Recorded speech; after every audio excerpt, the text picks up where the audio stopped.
Okay, so I wanted to shoot a video about the issues that I've had with this Ryobi brushless 20-inch 40-volt mower. It's been great. I've really liked it, but I have had a couple issues, and it looks like most of them have been, known issues that other people have had. But I wanted to just kind of put them all in one place. So the first thing I would have is, as I would be mowing, it would all of a sudden just cut out in the middle of it. And so I kind of did some research, and one of the things that I found out was that there are a couple of switches. So if you look right down in here, there's a little red switch. And so one of the first things that you should make sure is that the bar is locked in place. You have these here, and there's two holes, and they should both be locked in. Like this one's not locked in, so it needs to be locked in. What can happen over time is these switches kind of wear down, and so as you're moving this around, which I also found out there's some hex, or actually star Torx fittings right here, bolts, and those can loosen up, or at least mine loosened up over time. And as that happened, what would happen is it wouldn't contact the switch like it is supposed to, and so as I would just be mowing randomly, it would kind of just cut, and it would always start back up again, but that was the issue. So what I did, so you can either replace the switch, or I'll show you here in a minute what I did, which was actually bypass the switch, because to me, I didn't think that that was a safety feature that I really needed. And there's also a switch here, of course, which you have to push and hold to get it started, and then a switch in here. I've never had any issues with those. The only other thing to check is to make sure that this is fully extended, and that these are locked in. I have had it where one of my kids has tried to do it, and they haven't pulled it all the way out, and that will also prevent it from starting, but it won't generally do it. At least I haven't experienced it where it is happening while you're mowing. But more recently, and actually after I replaced this switch, or bypassed this switch, I really didn't have any problems, and it's worked fantastic until more recently. And I would be mowing, and it was kind of weird because as the battery was like fully charged, I could go out and I could start mowing the lawn, and it would work just fine. But if I had to stop for a minute after I'd been mowing it, it wouldn't start back up again. It was like it would spin once or twice, and then that was it, and it wouldn't start. So what seemed to happen is that after the battery would kind of lose a little bit of power, I couldn't get the lawnmower going again. And usually I would have to leave it and then come back a couple hours later or the next day, and then it would usually work, but again it would do the same thing. It would work for a little bit, and then it would stop, and I couldn't get it started again. So I did some more research and took it apart, and I'm going to show you how I took it apart and show you how it disassembles, and then show you what I found. Okay, so to disassemble it, there are some Torx screws in those locations. There's one there on each side. There are a couple there, as well as in the front of that. Again, that one there.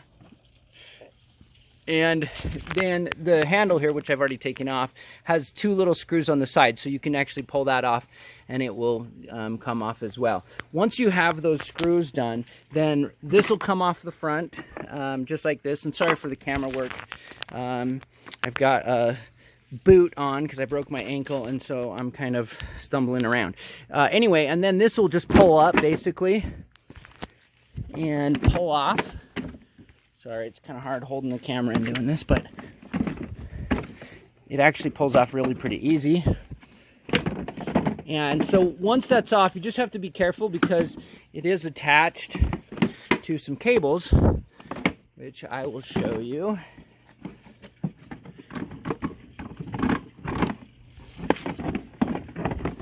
Okay. Hang on one sec. Okay, now that I've got that kind of just sitting there, you can see there's some zip ties here that hold this and the wires together. But what I did, well, let me back up. So first of all, the switch that I mentioned that's right here that I had problems with initially, again, you can just replace this switch. It's I think a momentary switch, and I'm sure you can order the part and replace it.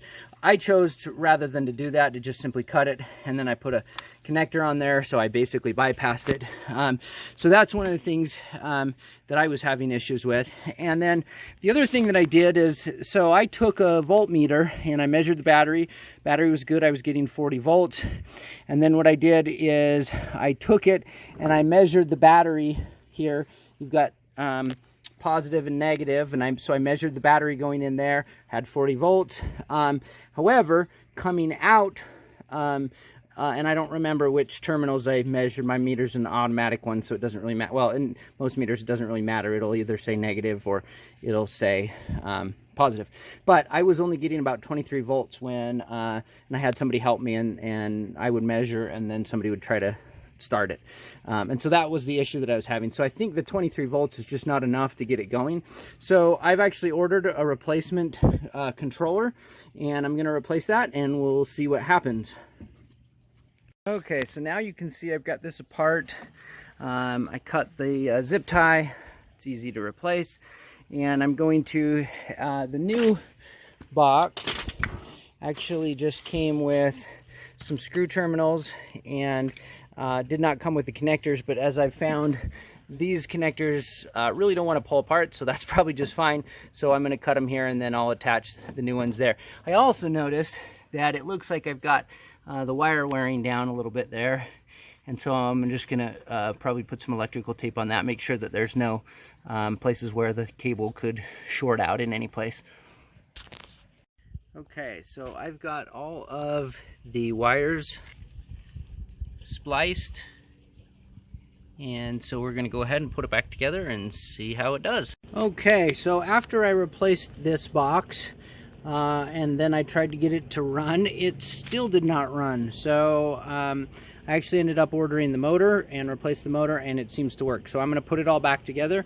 But that was my problem. My problem ended up being the actual motor. But the problem I was having was it would like kind of turn or almost start to turn, but it wouldn't really go around.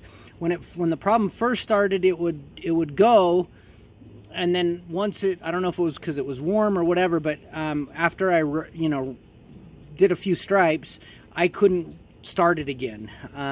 So that was the issue that I had, and mine ended up being the motor. But I've also heard that it could be the controller too. So unfortunately, I don't have schematics. I don't know what to measure. I should have maybe measured the impedance of that to see if there was a short or something like that, but I didn't.